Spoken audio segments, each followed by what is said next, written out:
नमस्कार दोस्तों, घटना चक्र पूर्वालोकन की इस सीरीज में मैं प्रशांत आप सबका स्वागत करता हूं। घटना चक्र पूर्वालोकन की इस सीरीज के तहत हम इंडियन पॉलिटी से पिछले वर्षों में विभिन्न परीक्षाओं में पूछे गए प्रश्नों को एक क्रम से टॉपिक वाइज डिस्कस कर रहे हैं। तो इस सीरीज का ये मेरा 13वां लेक्चर है। इससे पहले इस सीरीज के कुल 12 लेक्चर ऑलरेडी कंडक्ट हो चुके हैं। अगर आपने अब तक उन्हें नहीं देखा है तो आप इस चैनल पे चले जाइए, वहां पर आपको घटना चक्र पूर्वालोकन इंडियन पॉलिटी PYQ के नाम से एक प्लेलिस्ट मिल जाएगी। उस प्लेलिस्ट में इस सीरीज के सभी लेक्चर्स आपको एक क्रम से देखने को मिल जाएंगे, तो वहां जाकर के आप उन्हें देख सकते हैं। जैसा कि आप जानते हैं कि इस सीरीज में हम टॉपिक वाइज लेक्चर्स को डिस्कस कर रहे हैं। तो इस लेक्चर में हम डिस्कस करेंगे मूल कर्तव्य से जुड़े हुए कुल 40 प्रश्नों को। कुछ मिसलेनियस क्वेश्चंस भी हैं जिन्हें इसी लेक्चर के तहत हम डिस्कस करेंगे, क्योंकि जो मूल कर्तव्य है ये छोटा टॉपिक है, इससे ज़्यादा प्रश्न प्रीवियस ईयर में नहीं पूछा गया है। इसी के साथ आपसे बताना चाहूँगा कि अब जो है ये वीडियो लेक्चर्स आपको हमारे फेसबुक पेज पे भी देखने को मिलते हैं। तो डिकोड एग्ज़ाम सर्च करके आप देखेंगे तो हमारा फेसबुक पेज आ जाएगा। उस पेज पे भी डिकोड एग्ज़ाम के जितने वीडियोज़ हैं नए वो आपको देखने को मिलेंगे, तो वहाँ भी जा कर के आप उन्हें देख सकते हैं। तो चलिए अब जो है प्रश्नों पे आए, उससे पहले आप लोगों को बताना चाहूँगा कि जैसा कि आप देख रहे हैं कि खूब चर्चा हो रही है समीक्षा अधिकारी की, और बहुत अधिक जो है ये पद इस बार जो है समीक्षा अधिकारी की परीक्षा में आने वाला है। तो ये बड़ा सुनहरा मौका है आप सबके लिए कि इस बार आप सहायक समीक्षा अधिकारी और समीक्षा अधिकारी की परीक्षा को पास करें और अधिकारी के रूप में आप अपने कार्य को आगे बढ़ाएं।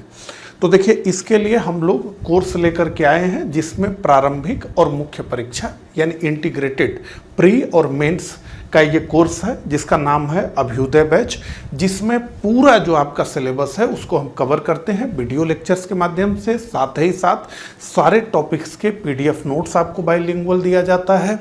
इसके अलावा जो है आपको पिछले वर्षों के प्रश्न भी कराए जाते हैं। इसमें टेलीग्राम पे भी टेस्ट आयोजित कराया जाता है, मार्गदर्शन किया जाता है, उत्तर लेखन का जो है प्रैक्टिस कराया जाता है, निबंध लेखन का प्रैक्टिस कराया जाता है। ये सारी चीज़ें आपको इस कोर्स में मिलेंगी।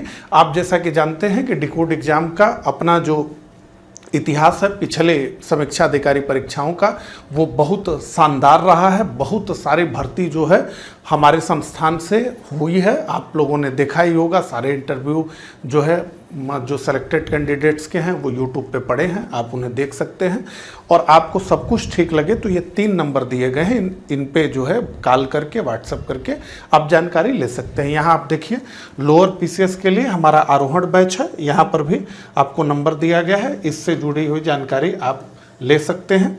इसके अलावा जिन लोगों का लक्ष्य है UP PCS 2026 को लेकर के, उनके लिए हम लेकर के आए हैं एक इंटीग्रेटेड फाउंडेशन बैच, जिसमें प्री प्लस मेंस दोनों को जो है इंटीग्रेटेड तरीके से हम पढ़ाते हैं।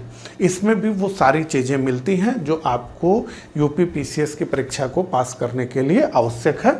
यहाँ पे नंबर दिया गया है, इस नंबर पे बात करके आप अधिक जानकारी ले सकते हैं। तो अब हम सीधे आ गए हैं प्रश्नों पे। यहाँ पे आपको प्रश्न दिख रहा है, वो प्रश्न किस परीक्षा में किस वर्ष पूछा गया है ये भी आपको नीचे दिखता हुआ चलेगा, जिससे कि आप परीक्षा वार भी जो है और साथ ही साथ वर्ष के हिसाब से भी समझ पाएं कि किस प्रकार से प्रश्नों के कठिनता का स्तर अब धीरे धीरे बढ़ता चला जा रहा है। ठीक है, तो पहला प्रश्न है, निम्नलिखित कथनों पर ध्यान देना है। भारतीय नागरिक के मूल कर्तव्य के विषय में क्या सही है ये पूछा जा रहा है। 2 इसमें जो है कथन है। पहला, इन कर्तव्यों को प्रवर्तित करने के लिए एक विधायी प्रक्रिया दी गई है, तो नहीं, इन कर्तव्यों को प्रवर्तित करने के लिए विधायी प्रक्रिया का उल्लेख संविधान में नहीं है। पहले समझ लीजिए कि मूल संविधान में मूल कर्तव्य का कोई कॉन्सेप्ट नहीं था, मूल कर्तव्य का कोई उल्लेख नहीं था। हमारे जो संविधान निर्माता रहे, असल में वो जो है 200 वर्षों के अंग्रेजी शासन से हमें मुक्ति मिली थी, तो आदर्शवाद बहुत अधिक था। तो ऐसे में ये सोचा गया कि अधिकार तो हम खूब भर भर के अपने नागरिकों को दें, लेकिन कर्तव्य तो वो स्वयं से ही समझ लेंगे अपना।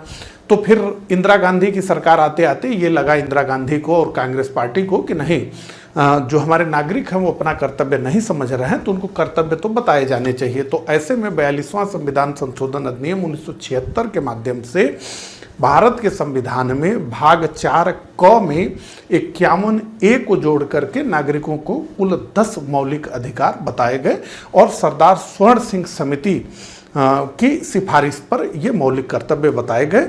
ये यूएसएसआर के संविधान से प्रेरित है। तो ये कहा जा रहा है कि इन कर्तव्यों को प्रवर्तित करने के लिए एक विधायी प्रक्रिया दी गई है, नहीं, ये विधिक कर्तव्यों के साथ परस्पर संबंधित है। तो ये कहा गया कि एक नैतिक निर्देश के रूप में मौलिक कर्तव्य हमको प्राप्त हैं, यानी मौलिक कर्तव्य जो है वो वाद्य योग्य नहीं है। मौलिक कर्तव्य जो बताए गए हैं, अगर आप उसका को फॉलो नहीं करते हैं तो आपको जो है कोई सजा का प्रावधान वगैरह नहीं है। तो ऐसे में न तो एक न ही दो, वो केवल जो है आपको बता दिए गए हैं। आपको मानना हो तो ठीक, नहीं मानना हो तो आपकी मर्जी। ठीक है, चलिए, निम्नलिखित में से किस किस संस्तुति पर भारतीय संविधान में मूल कर्तव्य शामिल किया गया? तो स्वर्ण सिंह समिति, सी हमारा उत्तर होगा। निम्न में से किस एक कमेटी? तो फिर से जो है स्वर्ण सिंह कमेटी, ए उत्तर होगा। फिर से देखिए, एक ही प्रश्न रिपीट हो रहा है, उत्तराखंड पीसीएस 2025 का ये प्रश्न है। आप समझिए, संविधान में शामिल किया गया तो निश्चित रूप से स्वर्ण सिंह समिति। देखिए, पिछले वर्षों के जो प्रश्न हैं उनको सॉल्व करना बहुत जरूरी है, क्योंकि नया प्रश्न बनाना एक कठिन कार्य है। पुराने प्रश्न को फिर से छाप देना आसान काम है, या पुराने प्रश्न में थोड़ा बदलाव करके फिर से उसको प्रिंट कर देना नए परीक्षा के लिए आसान काम है। इसके अलावा नया प्रश्न अगर बनेगा तो हो सकता है कि प्रश्न कठिनता के स्तर में उसमें विवाद उत्पन्न हो जाए। यूपी में हम देखते हैं कि अक्सर परीक्षाओं में प्रश्नों को लेकर विवाद की स्थिति हो जाती है। तो इन सब का शॉर्ट फार्मूला क्या है कि जो पहले से आजमाए गए प्रश्न हैं उन्हें ही सीधे छाप दिया जाए, तो मेहनत भी कम लगेगी, विवाद की भी आशंका नहीं रहेगी। तो ऐसे में हमेशा मैं ये बताना चाहूँगा कि हमेशा जो पिछले प्रश्न होंगे वो रिपीट होते रहेंगे। अब इफिशियंसी में बहुत बड़ा बदलाव आ जाए लोक सेवा आयोग के तो अलग बात है, नहीं तो पुराने प्रश्न रिपीट होते रहेंगे। और जब पुराने प्रश्न रिपीट होते रहेंगे तो पुराना प्रश्न अगर आप सॉल्व किए रहेंगे तो 15-20% जो है आप ऐसे ही परीक्षा के प्रश्नों को सॉल्व कर लेंगे। तो ये बहुत इंपॉर्टेंट है। देखिए, तो निश्चित रूप से स्वर्ण सिंह समिति। 4 प्रश्न, किस संशोधन द्वारा भारतीय संविधान में नागरिकों के मूल कर्तव्यों को शामिल किया गया? तो 42वां संविधान संशोधन। भारत की प्रभुता, एकता और अखंडता की रक्षा करने और उसे अक्षुण्ण रखने के मूल कर्तव्य को किस स्थान पर रखा गया है? तो देखिए, मूल कर्तव्य की लिस्टिंग को पूछा जा रहा है, तो ये तीसरे स्थान पे है, यानी 51 जो ए है उसमें जो उपखंड सी है उसके तहत जो है ये लिखा गया है कि भारत की एकता अखंडता की रक्षा करना और उसके अछूतता रखने के लिए। अब जो है अगला प्रश्न पर हम आए, उससे पहले जो कुल वर्तमान में 11 मौलिक कर्तव्य हैं उनको हम देख लें क्या क्या है। तो संविधान का पालन करें, उसके आदर्शों, संस्थाओं, राष्ट्रध्वज और राष्ट्रगान का आदर करें। स्वतंत्रता के लिए हमारे राष्ट्रीय आंदोलन को प्रेरित करने वाले उच्च आदर्शों को हृदय में संजोए रखें और उनका पालन करें। भारत की संप्रभुता, एकता और अखंडता की रक्षा करें और उसे अक्षुण्ण बनाए रखें। देश की रक्षा करें तथा आवश्यकता के समय देश की सेवा करें। क्षेत्र, भाषा, धर्म से ऊपर उठकर समानता तथा समान भातृत्व की भावना का निर्माण करें। ऐसी प्रथाओं का त्याग करें जो स्त्रियों के सम्मान के विरुद्ध हैं और भारत की समृद्ध सांस्कृतिक विरासत की रक्षा करें। प्राकृतिक पर्यावरण की, जिसके अंतर्गत वन है, झील, नदी, वन्यजीव रक्षा तथा संवर्धन करें और प्राणी मात्र के प्रति दया का भाव रखें। वैज्ञानिक दृष्टिकोण, मानवतावाद, ज्ञानार्जन और सुधार की भावना का विकास करें। सार्वजनिक संपत्ति को सुरक्षित रखें और हिंसा से दूर रहें। व्यक्तिगत और सामूहिक गतिविधियों के सभी क्षेत्रों में उत्कर्ष की ओर बढ़ने का प्रयास करिए। और माता पिता या संरक्षक का यह कर्तव्य किया गया, इसे 86वें संविधान संशोधन अधिनियम 2002 द्वारा जोड़ा गया। तो 42वें संविधान संशोधन अधिनियम के माध्यम से संविधान में 10 मूल कर्तव्य जोड़े गए। 11वां मूल कर्तव्य आया है 86वें संविधान संशोधन अधिनियम 2002 द्वारा। इसके तहत ये कहा गया कि माता या पिता या संरक्षक का ये कर्तव्य होगा कि वो 6 से 14 वर्ष की आयु के बच्चों को शिक्षा प्राप्त करने का अवसर प्रदान करें। तो अब अगला प्रश्न, मूल कर्तव्यों का उल्लेख संविधान में कब किया गया? तो मूल कर्तव्यों का उल्लेख संविधान में 42वें संशोधन के द्वारा किया गया। उससे पहले मूल संविधान में मौलिक कर्तव्य का कॉन्सेप्ट नहीं था। अगला, भारतीय संविधान के किस अनुच्छेद में 42वें संविधान संशोधन विधेयक द्वारा मूल कर्तव्यों को सम्मिलित किया गया? तो अनुच्छेद 51A, बी उत्तर हो जाएगा।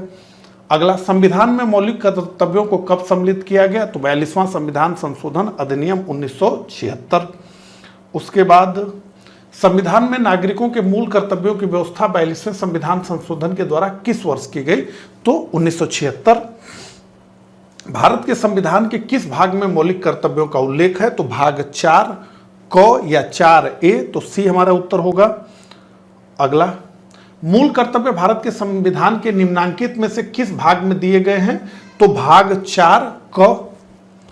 इसके बाद निम्नांकित में कौन स्वर्ण सिंह समिति 1976 के सदस्य रहे हैं? अब ये कठिन प्रश्न है। अब स्वर्ण सिंह कमेटी में कौन कौन लोग रहे हैं ये इन जनरल जो है नहीं पूछा जाता है। अब इस तरह का प्रश्न जब पूछ लिया जाएगा, क्योंकि किताबों में भी इसका उल्लेख नहीं है, तो हम ये मानेंगे कि ये कठिन मतलब जो है ये कठिन प्रश्न है। अब देखिए, इसमें ये कुल 12 सदस्यीय अध्यक्ष सहित कमेटी थी स्वर्ण सिंह समिति। तो ये आर अंतुले, एस रे और CM स्टीफन, ये तीनों लोग थे। तो यानी A, B और D, ये C हमारा उत्तर हो जाएगा। अब देखिए, RSRTS प्री 2018 में ये पूछा गया है। निश्चित रूप से ये कठिन प्रश्न है। ठीक है, अब जो है अगले प्रश्न पे हम बढ़ते हैं। अगला प्रश्न, हाँ, किस संविधान संशोधन द्वारा भारतीय नागरिकों के लिए 10 मूल कर्तव्य जोड़े गए? तो निश्चित रूप से 42वां। भारतीय नागरिकों के मूल कर्तव्यों का विवरण संविधान के किस भाग में दिया गया है? तो भाग 4 क में दिया गया है। भारतीय संविधान किस अनुच्छेद में भारतीय नागरिकों के मूल कर्तव्य शामिल है? तो अनुच्छेद 51 क। 42वें संविधान संशोधन के 10 आचार आदेशों को किस नाम से जाना जाता है? तो मौलिक कर्तव्य के नाम से जाना जाता है। निम्नलिखित में से कौन सा एक संवैधानिक संशोधन मौलिक कर्तव्यों से संबंधित है? तो निश्चित रूप से 42वां संविधान संशोधन। भारत के संविधान में मौलिक कर्तव्य किस संविधान संशोधन द्वारा जोड़ा गया है?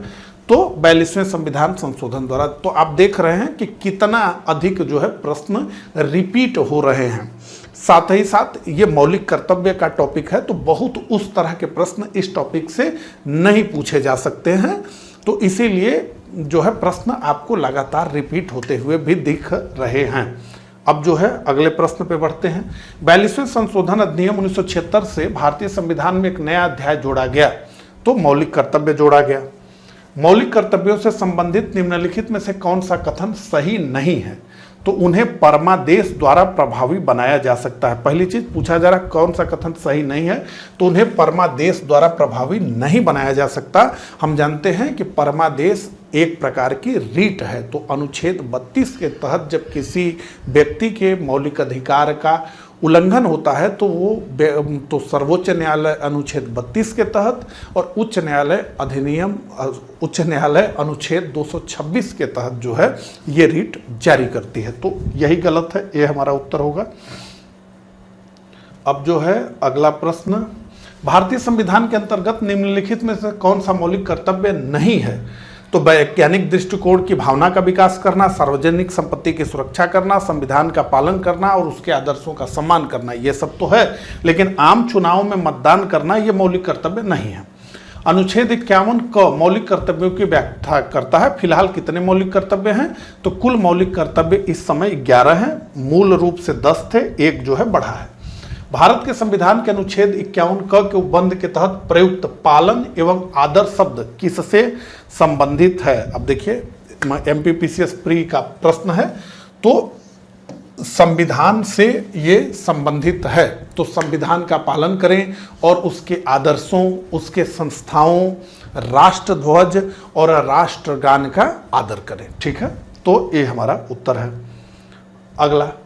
अगला प्रश्न, निम्नलिखित में से भारत में मौलिक कर्तव्य कौन सा है? न्यायपालिका से कार्यपालिका का पृथक्करण, ये डीपीएसपी है। हमारे मिली जुली संस्कृति की समृद्ध विरासत को संरक्षित करना, तो यही बी हमारा उत्तर होगा। एक नागरिक के मूल्य कर्तव्य में निम्न में कौन सा कर्तव्य सम्मिलित नहीं है? तो प्राकृतिक पर्यावरण की रक्षा और उसका संवर्धन करना, स्वतंत्रता के लिए, ये भी। अस्पृश्यता मिटाने की ओर प्रयास करें, ये असल में एक मौलिक अधिकार है अनुच्छेद 17 के तहत जो है। ठीक है, तो यही पूछा जा रहा है कौन नहीं है, तो सी नहीं है। अगला, निम्न में से कौन भारतीय संविधान के अंतर्गत मौलिक कर्तव्यों में सम्मिलित नहीं है? देश की रक्षा, हमारी सामाजिक संस्कृति की गौरवशाली परंपरा, ग्राम पंचायतों के गठन में सहायता करना, सी हमारा उत्तर होगा अनुच्छेद 40। ग्राम पंचायतों का गठन डीपीएसपी है, न कि मौलिक कर्तव्य है।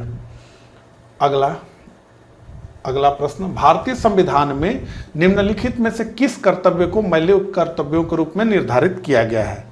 तो देश की रक्षा करना है मौलिक कर्तव्य, हमारी सामाजिक सांस्कृतिक गौरवशाली परंपरा का परिरक्षण करना, सार्वजनिक संपत्ति की सुरक्षा करना, तो आय कर अता करना असल में ये कोई मौलिक कर्तव्य नहीं है। तो इसीलिए ज़्यादातर लोग नहीं भी करते हैं कि भाई मौलिक कर्तव्य ही बना दीजिए तो हम करें। तो 1, 3 और 4 डी हमारा उत्तर हो जाएगा। अब जो है अगला प्रश्न, भारतीय संविधान द्वारा प्रदत्त नागरिकों के मूल कर्तव्यों में निम्नलिखित में से क्या है? आईएएस प्री 2012 का ये प्रश्न है। तो देखिए, मिश्रित संस्कृति की समृद्ध विरासत की रक्षा करना, सामाजिक अन्याय से कमजोर वर्गों की रक्षा करना, वैज्ञानिक मनोदशा और खोज की भावना का विकास करना, व्यक्तित्व और सामूहिक कार्यकलापों के सभी क्षेत्रों में उत्कृष्टता। तो 1, 3 और 4, 1, 3 और 4, तो ये 29 का जो हमारा उत्तर होगा वो होगा सी, 1, 3, 4, सामाजिक अन्याय से कमजोर वर्गों की रक्षा, ये नहीं होगा। अगला, निम्न में से किस एक का संरक्षण भारतीय नागरिक का मूल कर्तव्य है? तो वन्य प्राणी, डी हमारा उत्तर होगा। भारत के प्रत्येक नागरिक का कर्तव्य होगा प्राकृतिक पर्यावरण का संरक्षण एवं सुधार शामिल है, तो ये अनुच्छेद 51 ए के तहत मौलिक कर्तव्य है। अगला, निम्नांकित में से कौन एक गलत है? अब ये पूछा जा रहा है कौन सा एक गलत है। तो मूल कर्तव्य मौलिक अधिकारों का हिस्सा है, तो मूल कर्तव्य मौलिक अधिकारों का हिस्सा नहीं है। मूल कर्तव्य भाग 3 अनुच्छेद 12 से 35 है, जबकि मूल कर्तव्य भाग 4A है। दोनों जो है अलग अलग दोनों का प्रावधान किया गया है, बल्कि मूल संविधान में तो मौलिक कर्तव्य का उल्लेख ही नहीं है। हाँ, अधिकार और कर्तव्य एक दूसरे से जुड़े हुए हैं, ये हम कहेंगे। तो निम्नांकित में से कौन गलत है? मूल कर्तव्य मौलिक अधिकारों का हिस्सा है, ये गलत है। अब जो है अगला, से कौन सा एक मौलिक कर्तव्य नहीं है? प्राकृतिक वातावरण की रक्षा एवं संवर्धन करना, राष्ट्रगान का सम्मान करना, राष्ट्रीय महत्व के स्मारकों और स्थानों की रक्षा करना, असल में ये मौलिक कर्तव्य नहीं है, बल्कि अनुच्छेद 49 के तहत ये एक डीपीएसपी है, यानी राज्य के नीति निदेशक तत्व है ये। अगला, निम्नलिखित में से कौन सा एक मौलिक कर्तव्य नहीं है? राष्ट्रगान का सम्मान करना, राष्ट्रीय संपत्ति का बचाव करना, राष्ट्रीय महत्व के स्थानों और स्मारकों की रक्षा करना। तो सेम प्रश्न है, रिपीटेड है, सी हमारा उत्तर होगा। अगला, निम्नलिखित में से कौन सा तत्व भारतीय संविधान के भाग 4A में वर्णित नहीं है? राष्ट्रीय ध्वज का आदर करना, भारत के सभी लोगों के मध्य भाईचारे का भाव विकसित करना, अपने माता पिता और गुरुओं का आदर करना। तो अपने माता पिता और गुरुओं का आदर तो सबको करना चाहिए, लेकिन ये मौलिक कर्तव्य में नहीं लिखा गया है, तो सी हमारा उत्तर है। अब जो है अगला प्रश्न, भारतीय संविधान के अंतर्गत निम्नलिखित में से कौन सा मूल कर्तव्य नहीं है? अब ये आईएएस का प्रश्न है। लोक चुनाव मतदान करना, वैज्ञानिक प्रवृत्ति विकसित करना, सार्वजनिक संपत्ति की सुरक्षा करना। तो लोक चुनाव में मतदान करना इसको मौलिक कर्तव्य के सूची में नहीं रखा गया है, तो ये हमारा उत्तर होगा।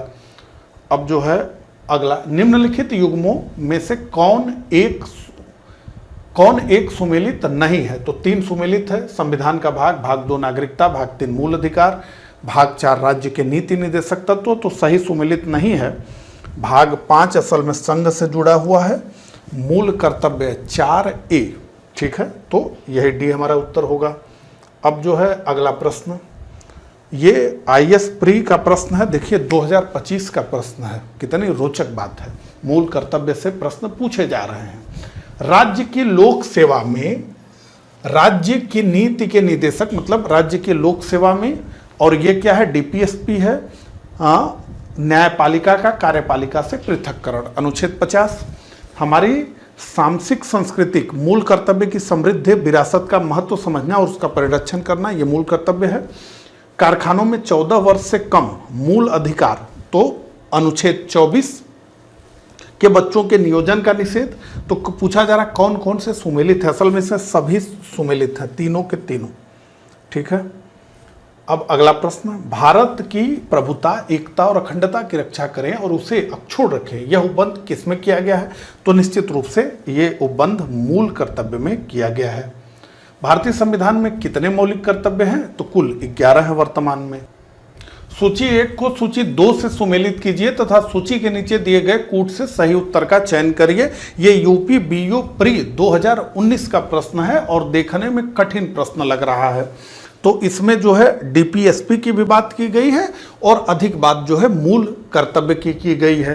तो अंतर्राष्ट्रीय विधि के प्रति आदर बढ़ाना, तो ये जो है ए का हमारा उत्तर होगा 2, अनुच्छेद 51 ग, यानी तो ए का 2 हमें कहाँ दिख रहा है? ए का 2 देखिए हमें केवल और केवल बी में दिख रहा है और इस नाते से बी हमारा उत्तर होगा। या फिर अगर हम इस तरह से देखें, राज्य की लोक सेवाओं में न्यायपालिका को कार्यपालिका से पृथक करना, ये DPSP है और इसका उल्लेख अनुच्छेद 50 में किया गया है। तो डी का 3, अगर डी का 3 भी हम देखें तो केवल और केवल हमें कहाँ दिख रहा है? तो बी में दिख रहा है। ऐसे में अगर ये भी हमें पता हो कि राज्य की लोक सेवाओं में न्यायपालिका को कार्यपालिका से पृथक करना, क्योंकि और सारे तो कठिन है, ये आसान है। तो अगर डी का 3 भी होगा तो देखिए डी का 3 कहीं पर नहीं है, बी में है। तो ऐसे जो है कठिन दिखने वाला ये प्रश्न जो है आसान हो जाएगा आप लोगों के लिए, जैसा कि आपने देखा। अब जो मिसलेनियस हमने बताए थे कि प्रश्न लिए गए हैं, तो वो प्रश्न अब आ गए हैं। तो किस वर्ष में जन गण मन को भारत के राष्ट्रगान के रूप में अपनाया गया? तो निश्चित रूप से 24 जनवरी 1950 हमारा उत्तर होगा। भारत की संविधान सभा द्वारा राष्ट्रगान जन गण मन का हिंदी प्रारूप कब अपनाया गया? तो 24 जनवरी 1950। संपूर्ण राष्ट्रगान का वादन यानी गायन का काल क्या है? तो कुल 52 सेकंड में राष्ट्रगान को गाना होता है, ठीक है, तो 52 सेकंड। अगला, भारत शासन द्वारा राजकीय चिन्ह कब से अंगीकृत किया गया? तो ये 26 जनवरी 1950 को अंगीकृत किया गया। तो डी हमारा उत्तर होगा और ये अशोक स्तंभ है, जैसा कि हम जानते हैं, डी हमारा उत्तर होगा।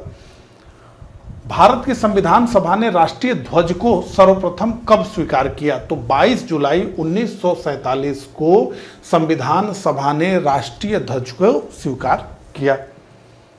निम्नलिखित कथनों पर विचार करना है। तो क्या कथन है? भारत के संविधान ने राष्ट्रीय ध्वज का प्रारूप 22 जुलाई 1947 को अपनाया था। राष्ट्र ध्वज के बीच चक्र में 21 तिलियां हैं, असल में ये गलत है, कुल 24 तिलियां हैं। राष्ट्रीय ध्वज की चौड़ाई लंबाई का अनुपात 3:4 है, जबकि ये 3:2 है जो अनुपात है। तो ऐसे में 2 भी गलत है, 3 भी गलत है, केवल 1 सही है और केवल 1 सही है, तो 20 का उत्तर है, ठीक है। अब जो है अगला, संविधान सभा द्वारा भारतीय राष्ट्रीय ध्वज किस तिथि को अपनाया गया? तो संविधान सभा द्वारा 22 जुलाई 1947 को अपनाया गया। भारत की संविधान सभा ने निम्नलिखित में से किस तिथि को राष्ट्रीय ध्वज को अपनाया? तो 22 जुलाई 1947 हमारा उत्तर होगा। भारतीय राष्ट्रीय ध्वज के प्रारूप को किस दिन स्वीकार किया गया? देखिए, तो जुलाई 22। भारत की ध्वज संहिता 2002 के अनुसार भारत के राष्ट्रीय ध्वज के बारे में निम्नलिखित कथनों पर विचार करना है। IAS प्री 2023 का प्रश्न है। पहला कथन, भारत के राष्ट्रीय ध्वज का एक मानक माप 600 मिमी से 400 मिमी है। देखिए, भारत की जो ध्वज संहिता 2002 है जो कि भारत के ध्वज से संबंधित नियम कानूनों को बताती है विस्तार में, उसके तहत जो है इसके कई आधार हैं। तो ये गलत है। और ये सही है कि ध्वज की लंबाई से ऊंचाई यानी चौड़ाई का अनुपात 3:2 होगा। तो इसमें जो है कथन 1 गलत है किंतु कथन 2 सही है, ये हमारा उत्तर हो जाएगा। अब अगला, भारतीय राष्ट्रीय ध्वज में चक्र किसका प्रतीक है? तो भारत के राष्ट्रीय ध्वज में चक्र प्रतीक है न्याय का, धर्म के शासन का, विधि के शासन का। भारत के राष्ट्रीय ध्वज में आरोह की कुल संख्या कितनी है? तो कुल संख्या है 24। भारत का राष्ट्रीय पशु है तो निश्चित रूप से भारत का राष्ट्रीय पशु है बाघ। भारत का राष्ट्रीय पक्षी कौन है? तो निश्चित रूप से मोर। भारत का राष्ट्रीय पुष्प कौन सा है? तो निश्चित रूप से कमल का फूल। राष्ट्रीय पंचांग के संबंध में 2 कथन दिए गए हैं, यूपीपीसीएस प्री 2019 का प्रश्न। भारतीय राष्ट्रीय पंचांग विक्रम संवत पर आधारित है। तो भारत का राष्ट्रीय पंचांग जो है वो विक्रम संवत पर नहीं आधारित है बल्कि शक संवत पर आधारित है। राष्ट्रीय पंचांग को 26 जनवरी 1950 से अपनाया गया, तो राष्ट्रीय पंचांग को 22 मार्च 1957 को अपनाया गया। तो ऐसे में न तो 1 और न ही 2 हमारा उत्तर होगा। तो इस प्रकार से मूल कर्तव्य से और कुछ अन्य विषयों से संबंधित प्रश्नों को हमने डिस्कस किया। मुझे कमेंट करके जरूर बताइएगा कि मेरा ये प्रयास आपको कैसा लगा। मिलता हूँ इसी तरह के अगले लेक्चर में, तब तक के लिए आप सभी को नमस्कार, धन्यवाद।